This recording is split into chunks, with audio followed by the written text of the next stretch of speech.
In today's video, I'm going to teach you how to create a manual expense in QuickBooks Online. So let's dive in and get started on making those expense entries into QuickBooks a breeze.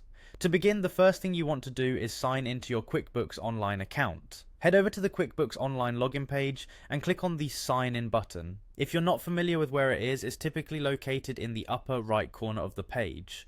Once you're there, just choose QuickBooks Online from the available options. Now go ahead and type in your credentials to access your QuickBooks account. If you're using a shared device, be sure to keep your login details safe and secure. After entering your credentials, click on Continue to log in.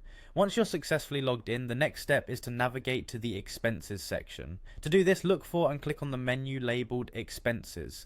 You'll find this option on the left-hand side of your dashboard. Clicking this will take you to the expenses page where you can see all of your financial transactions related to expenses. Now that you're in the right place, you'll next need to create a new expense entry. Locate and click on the new transaction button, typically situated at the top right of the expenses dashboard.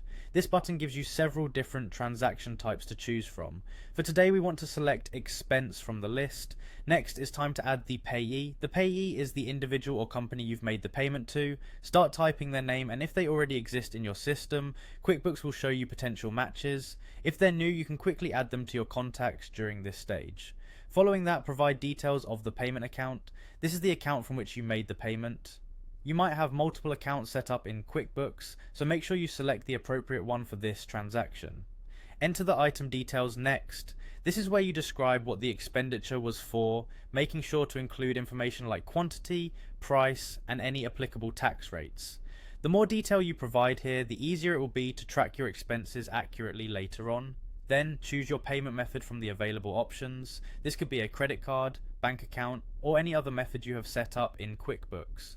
Finally, once you've double checked all the information for accuracy, click on the Save and Close button.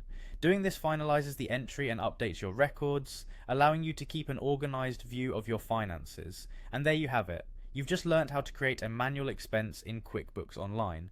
By following these steps closely, you'll find that managing your business expenses becomes a quick and hassle-free task. Thanks for watching, and I hope this tutorial has been helpful for you.